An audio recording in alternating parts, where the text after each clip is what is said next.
Hello दोस्तों, मैं दिवस स्वागत करता हूँ आपके अपने यूट्यूब चैनल जय हिंद भाई दिवस सर पे। दोस्तों, आज हम आपको बताएंगे संविधान का एक ऐसा टॉपिक जिसके बारे में आपने सुना होगा, कुछ ना कुछ इसके बारे में आप जानते भी होंगे। उससे कहते हैं क्या? अनुसूची। क्या कहते हैं उसे? उसे कहते हैं अनुसूची। अनुसूची देखा जाए एक प्रकार से संविधान का एक मूल अंग है। अनुसूची चाहे अनुच्छेद चाहे भाग, तो उसी अनुसूची में देखा जाए तो संविधान के अंतर्गत 8 प्रकार की अनुसूचियां जब संविधान को बनाया जा रहा था तो उसमें 8 अनुसूची जोड़ी गई थी। लेकिन अब वर्तमान समय में देखा जाए तो अनुसूचियों की संख्या बढ़ गई है और बढ़ के हो गई है आपकी 12 अनुसूची। तो 12 अनुसूची के साथ साथ कब कौन सी अनुसूची जुड़ी और किस अनुसूची में कौन सा हिस्सा है, किस बात को उसमें रखा गया है, इन सभी चीजों को अच्छी तरीके से मैं इसमें बताऊंगा। तो आपसे निवेदन है कि हमारी वीडियो को आप लास्ट तक देखेंगे ताकि कुछ न कुछ से आप सीख ले पाए और अपने दोस्तों के साथ इसे शेयर करेंगे और चैनल को नए होंगे तो सब्सक्राइब भी जरूर कर लेंगे। तो अनुसूची के बारे में जाना होगा। अब अनुसूची का मतलब क्या होता है? पहले बात तो अनुसूची का मतलब यह होता है कि जैसे किसी पुस्तक में देखा होगा आपने तो ऊपर लिखा रहता है कि अनुसूची नंबर इतना, अनुसूची नंबर इतना से इतना, पेज नंबर इतने में है, अनुसूची इतने नंबर से इतना, पेज नंबर इतने में है। तो अनुसूची मतलब क्या हो? उस पाठ का नाम ही अनुसूची होता है, क्योंकि संविधान एक पुस्तक है तो पुस्तक का नाम तो होगा ही, तो उस पुस्तक के नाम को कहते हैं क्या? अनुसूची। अनुसूची में देखा जाए तो इसकी संख्या क्या है? इसकी संख्या पहले थी कितनी? इसकी संख्या पहले थी आपकी 8, लेकिन वर्तमान समय में इसमें 4 और जुड़ गई हैं, यानी कि 8 + 4 = 12। यानी कि देखा जाए कि अब अनुसूचियों की संख्या कितनी है तो आप कहेंगे 12। ठीक, तो पहली अनुसूची में क्या है, सेकंड में क्या है, थर्ड में क्या है, चौथी, पांचवी, छठवीं से लेकर 12वीं अनुसूची में क्या क्या है, किन किन संविधान के बातों को उसमें रखा गया है, इन सभी चीजों को इसमें आप जानेंगे। ठीक, तो मैं यहाँ पे लिख रहा हूँ प्रथम अनुसूची। क्या पे? प्रथम अनुसूची। प्रथम अनुसूची। अनुसूची में क्या है? तो पहले अनुसूची में यह है कि भारत में 28 राज्य व 8 केंद्र शासित प्रदेश, यानी कि भारत के राज्य एवं केंद्र शासित प्रदेश, केंद्र शासित प्रदेश।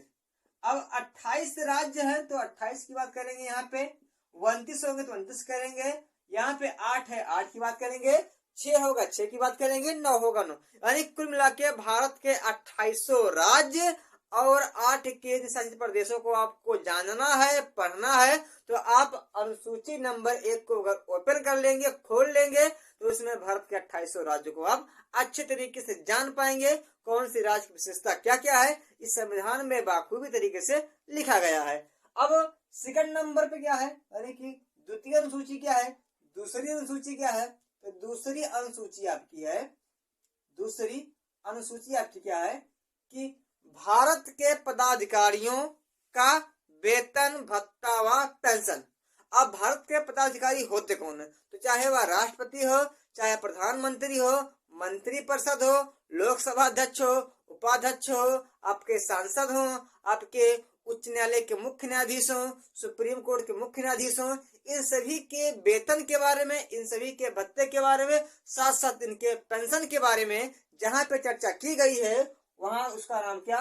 अनुसूची नंबर 2, यानी कि दूसरी अनुसूची अगर खोलेंगे तो किस मंत्री को कितना पैसा मिलता है, कितना वेतन मिलता है, कितना भत्ता मिलता है, अगर इन सभी को जानकारी आपको करनी है इन सभी चीजों के बारे में, तो आप दूसरी अनुसूची को ओपन करके उन सभी चीजों को आप जान सकते हैं। यानी कि देखा जाए इसमें केवल पदाधिकारियों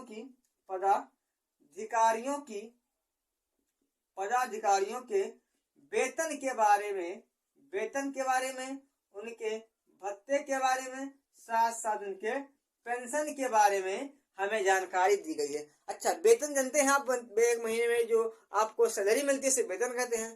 पेंशन क्या है? पेंशन भी आप जानते होंगे कि रिटायर होने के बाद जो पैसा मिलता है महीने पे से कहते हैं पेंशन। लेकिन भत्ता क्या होता है? भत्ता आप लोगों ने सुना होगा कि जाना नहीं होगा। भत्ता क्या होता है? भत्ता यानी कि जो नौकरी के दौरान आपको एक्स्ट्रा पैसा मिलता है, चाहे वह चिकित्सा के लिए हो, चाहे वह घर के लिए हो, चाहे वह खाने के लिए हो, चाहे वह यात्रा के लिए हो, इन सभी के लिए जो आपको एक्स्ट्रा पैसा दिया जाता है उससे कहते हैं भत्ता। आपको तो समझ में आ ही गया होगा भत्ता क्या है।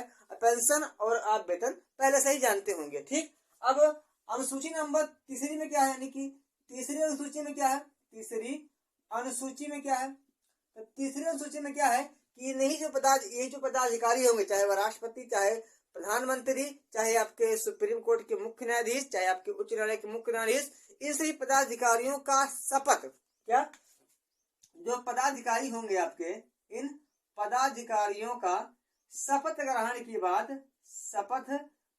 की बात किसमें की गई है, तो अनुसूची नंबर 3 में, अनुसूची नंबर 2 में की गई है कि संविधान के सामने कसम खाएंगे, गीता के सामने कसम खाएंगे, कैसे शपथ लिया जाएगा, उसमें क्या क्या बोलना पड़ेगा, कौन सा समय होगा, निर्वाचन कितनी बार होगा, इन सभी चीजों की चर्चा की गई है शपथ के बारे में अनुसूची नंबर 3 में। अनुसूची नंबर 3 में ही पदाधिकारियों के शपथ के बारे में चर्चा की गई है। आपको समझ में आ ही गया होगा। पहले क्या है, भारत में राज्य व उनके केंद्र शासित प्रदेशों के बारे में अगर आपको जानना है तो अनुसूची नंबर 1 खोलना पड़ेगा। पदाधिकारियों के वेतन भत्ते पेंशन के बारे में जानना है, अनुसूची नंबर 2 खोलना पड़ेगा।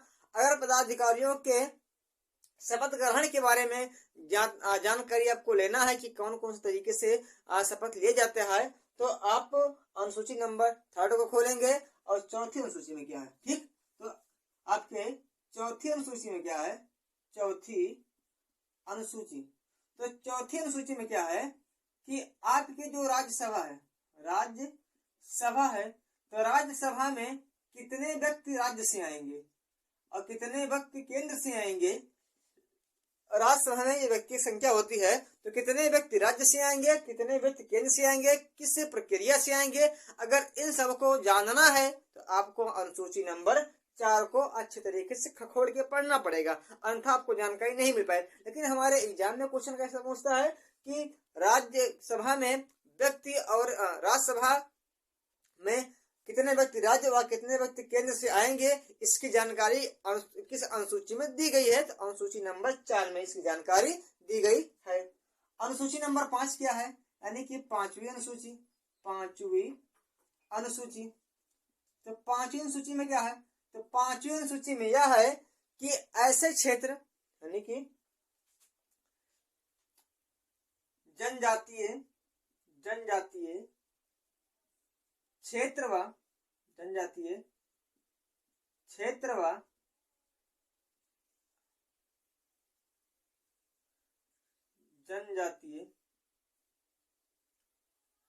अनुसूचित जनजातीय क्षेत्र व अनुसूचित जनजातीय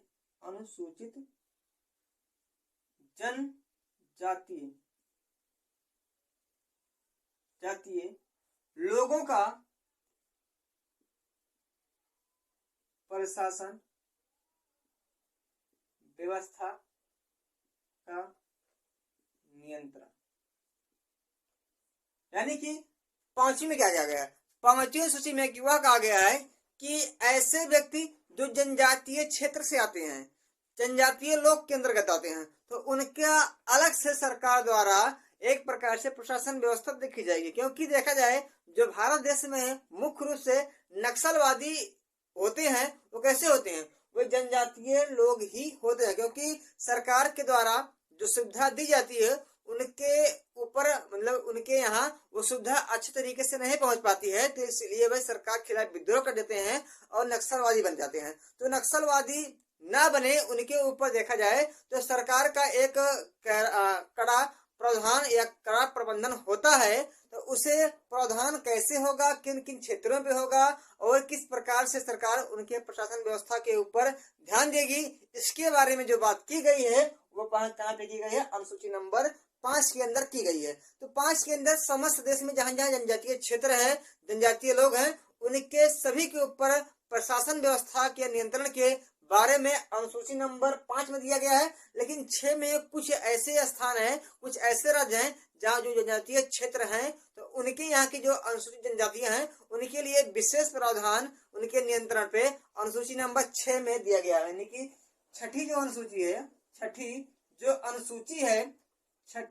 अनुसूची में आपके देखा जाए एटीएम, आप इसको क्या कह सकते हैं, एटीएम, ए से असम,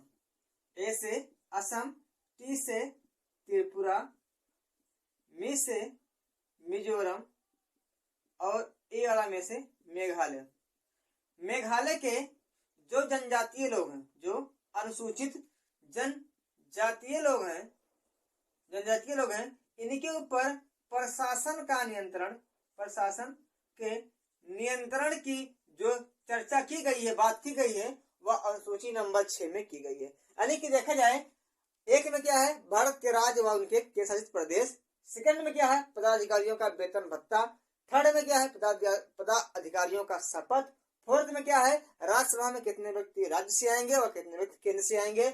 पांचवी में क्या है, सभी देश में जो जनजातीय क्षेत्र के अंतर्गत आते हैं, तो उनके अंदर जो जनजातीय लोग रहते हैं, उनके बारे में प्रशासन कैसे नियंत्रण करेगी, उसके बारे में। और छठवां में क्या है, छठवें में यह है कि जैसे कुछ एरिया जैसे एकदम से जनजातीय क्षेत्र के अंतर्गत आते हैं, वहां पर अधिक मात्रा में जनजातीय अनुसूचित लोग रहते हैं, तो उनके बारे में जो प्रावधान है कि उनके नियंत्रण प्रशासन व्यवस्था कैसे उनको हैंडल करेगी, उसके बारे में अगर आपको जानना होगा, उसके बारे में चर्चा की गई है, वह अनुसूची नंबर 6 में की गई है।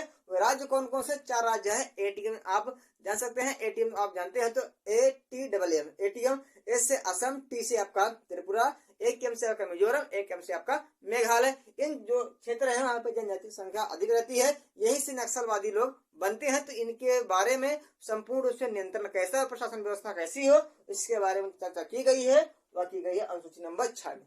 7वें में क्या है, अनुसूची नंबर 7वीं अनुसूची क्या है, 7वीं अनुसूची। तो 7वीं अनुसूची क्या है, तो इसमें शक्तियों का बंटवारा, शक्तियों का बंटवारा। शक्तियों का बंटवारा का मतलब क्या है, यहाँ पे शक्तियों के बंटवारे का मतलब क्या है कि केंद्र सरकार के पास कौन सी शक्ति रहेगी, राज्य के पास कौन शक्ति रहेगी, और दोनों के पास कौन शक्ति रहेगी। यानी कि राज्य सरकार किस विषय के ऊपर कानून बनाएगा, केंद्र सरकार किस विषय के ऊपर कानून बनाएगा, और दोनों मिलकर किस विषय के ऊपर कानून बना सकते हैं, इसकी जो बात की गई है अनुसूची नंबर 7 में की गई है। अनुसूची नंबर 7 देखे जाए, शक्तियों का बंटवारा पहले भारत में नहीं था, तो संविधान इसको जो लिया गया है वो ऑस्ट्रेलिया से लिया गया था और मूल संविधान में इसको लाके जोड़ दिया गया है। तो इसके अंतर्गत 3 प्रकार की शक्तियां हैं, इसके अंतर्गत 3 प्रकार की शक्तियां हैं। पहला आपका है केंद्र सूची, एक आपका राज्य सूची,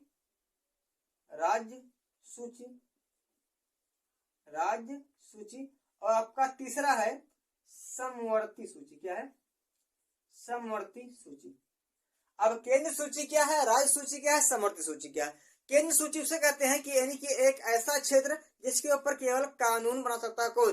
केंद्र सरकार, उसे कहते हैं केंद्र सूची। जैसे आपका रेलवे हुआ, डाक हुआ, आर्मी हुई, वगैरह चीज में देखा जाए तो केवल केंद्र ही इसके ऊपर पाबंदी या इसके ऊपर संपूर्ण नियंत्रण करता है, तो उसे कहते हैं क्या? केंद्र सूची। वर्तमान में देखा जाए तो इसमें 100 ऐसे विषय हैं कि जिसके ऊपर केंद्र सरकार कानून बनाती है।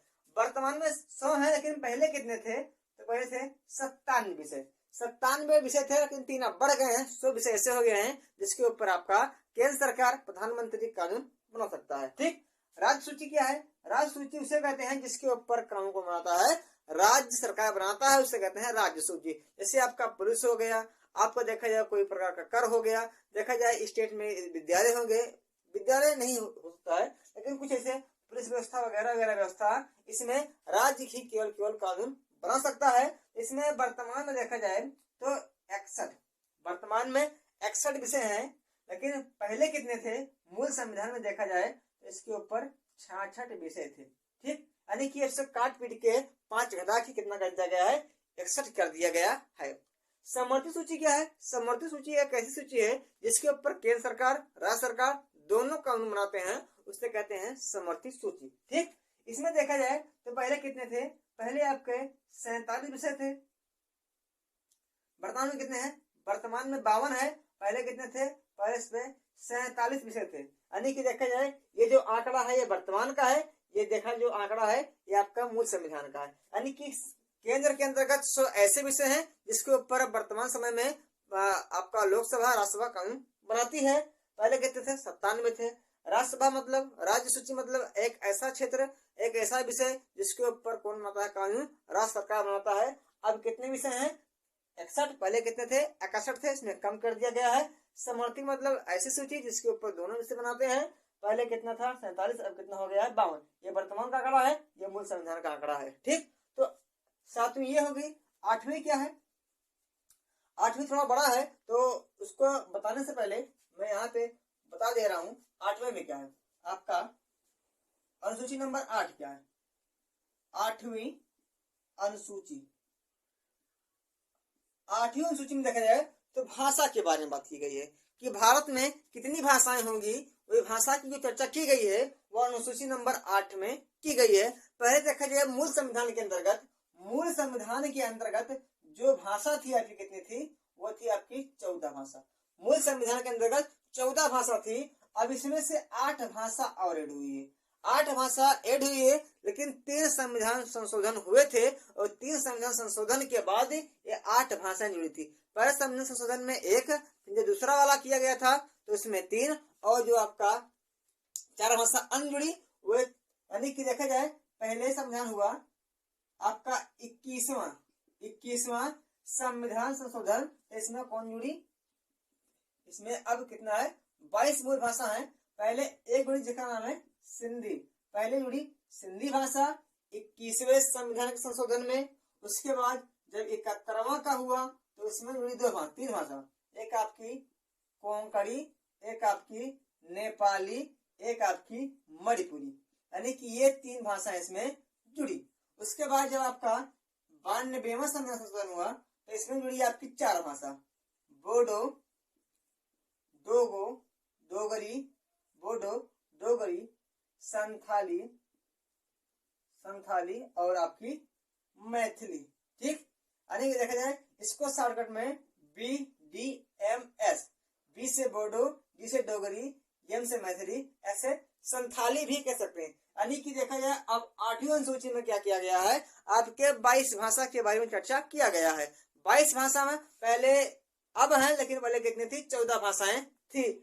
21वां जब संविधान संशोधन हुआ तो उसमें एक जुड़ी जिसका नाम है सिंधी। उसके बाद जब 71वां का संविधान संशोधन हुआ तो उसमें जुड़ी आपकी 3 भाषा, कोंकणी, नेपाली, मणिपुरी। और जो आपका 92वां संविधान का संशोधन हुआ तो उसमें जुड़ी आपकी 4 भाषाएं, एक का नाम बोडो, डोगरी, संथाली, मैथिली, यानी कि BDMS, बोडो, डोगरी, मैथिली और संथाली। ठीक, देखा जाए अंग्रेजी, राजस्थानी, आपका जो है ब्रज भाषा, भोजपुरिया, इन सभी भाषाओं का संविधान में या इस अनुसूची नंबर 8 के अंतर्गत नहीं किया गया है। ठीक, तो अंग्रेजी, राजस्थानी, भोजपुरी और आपका जो मगही भाषा है इसके अंतर्गत नहीं आती है। बाकी एक कन्नड़, कोंकणी वगैरह जो भाषाएं आती है, मलयालम वालम, इससे किसमें आती हैं? इस सब आपके अनुसूची नंबर 8 के अंतर्गत आती हैं। तो ये जितनी अनुसूचियां हैं ये संविधान की मूल अनुसूचियां हैं। एक संविधान को जब बनाया गया था तो इन सभी अनुसूचियों को इसमें डाला गया था, लेकिन जब लोगों को आवश्यकता बढ़ी,